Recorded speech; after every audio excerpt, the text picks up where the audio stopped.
Welcome to Beemaster 79. In this lesson you will learn how to complain politely in a shop or in a restaurant. We will build the language step by step, listen to 2 full conversations, and then practice together. First, an honest note. Anna, Tom, Sam and Maya are invented characters created for this lesson. The shop and the restaurant are not real places, and no real conversation is being reproduced. Everything you will hear was written so that each phrase is clear and useful to you.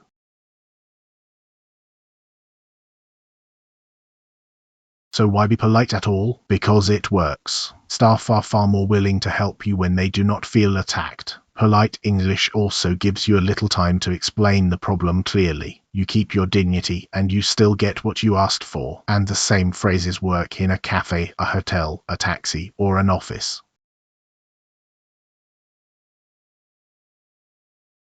Almost every good complaint in English has 4 steps. 1. Get attention. Interrupt gently and wait to be invited to speak. 2. Say the problem, describe the facts, and do not blame the person standing in front of you. 3. Ask for a solution. Say clearly what you would like to happen. And 4. Say thank you, even if you are not completely happy.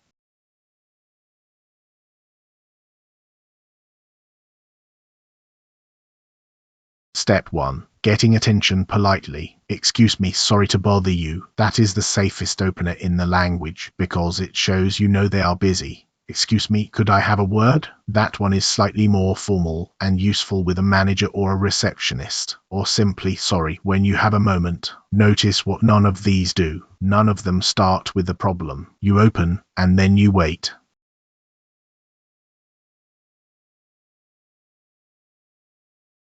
Step 2. Describing the problem. I'm afraid there's a problem with my order. The words "I'm afraid" gently warn the listener that bad news is coming. There seems to be a mistake on the bill. Seems to be leaves room for doubt, so nobody is accused. This isn't quite what I ordered. Not quite is softer than wrong, and just as clear. And, unfortunately, my soup has gone a bit cold. A bit is classic British understatement, and it keeps the whole tone friendly.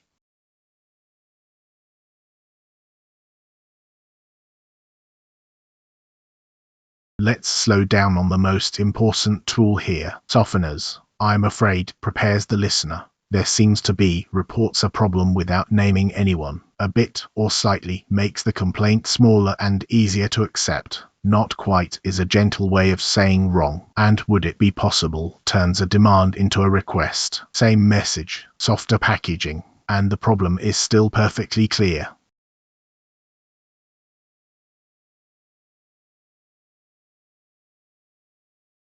Step 3. Asking for a solution. Would it be possible to change it? That may be the most useful request in everyday English. Could you check it for me, please? Use that one when you are not certain who made the mistake. I'd like a refund, please. That is direct but perfectly polite because please is carrying the weight. And could I speak to the manager, please? Keep that one for when the first person genuinely cannot help you.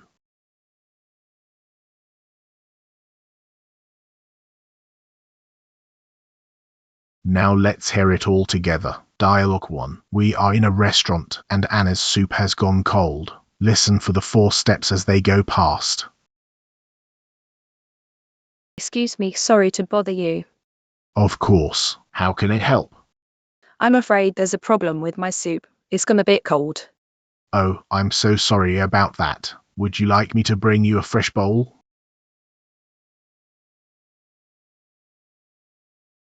Yes, please. That would be great. Of course. I'll take this one away. It should be about 5 minutes. No problem at all. Thank you very much. Thank you for letting me know.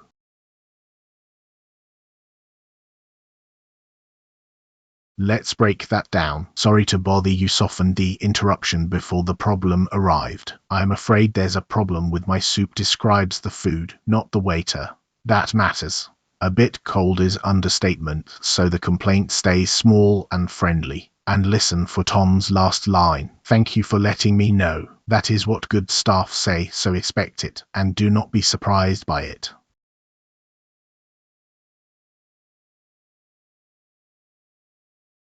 Dialogue 2. This time we are in a shop. Sam has a pair of faulty headphones, and, importantly, he has his receipt. Listen for the moment he asks for what he wants. Excuse me, could you help me with something? Certainly, what seems to be the problem? I bought these headphones here last week, but the left side doesn't work. Oh dear, I'm sorry to hear that. Do you have the receipt with you?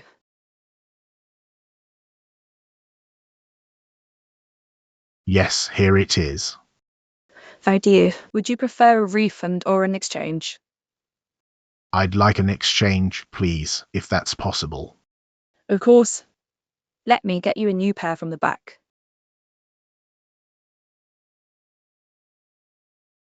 And the shop, could you help me with something? Invites the assistant in before the complaint arrives. The left side doesn't work is a plain fact. No anger, no accusation, just the fault. The receipt is the key object in any shop complaint, so keep it and offer it early. And if that's possible, leaves the assistant a way to say no without a confrontation.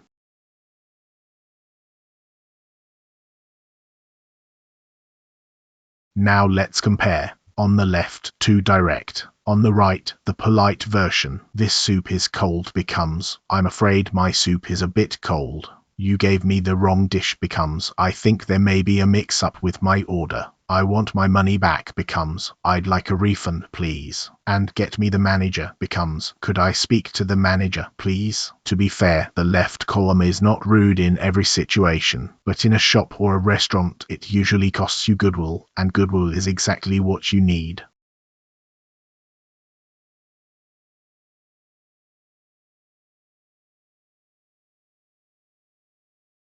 Here is the vocabulary you will actually need. A refund is your money returned to you. An exchange is the same item, replaced with a working one. A receipt is your proof of purchase, so keep it. Faulty means broken or not working properly. A mix-up is a small, blameless mistake. To be overcharged means you were asked to pay more than the correct price. Undercooked means not cooked for long enough. And out of date means past the date it should have been sold.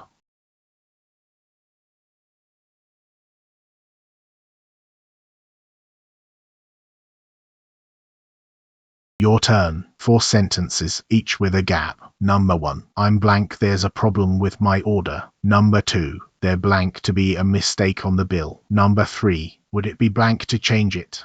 And number 4. I'd like an exchange blank if that's possible. Pause the video now and say each sentence out loud before the answers appear.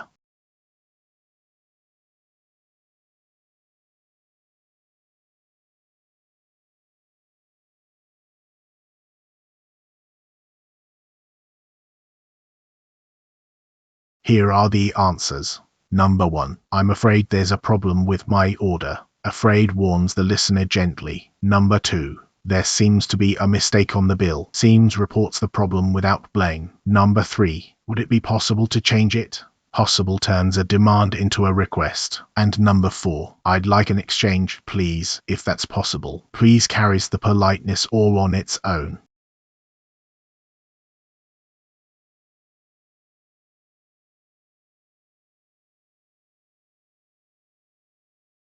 So, remember the 4 steps. Get attention politely. Excuse me, sorry to bother you. Say the problem with a softener. I'm afraid there seems to be a mistake. Ask for the solution you want. Would it be possible to change it? And say thank you, whatever the answer. If this helps you, subscribe to BMaster79 for more everyday English. Thank you for watching, and see you in the next lesson.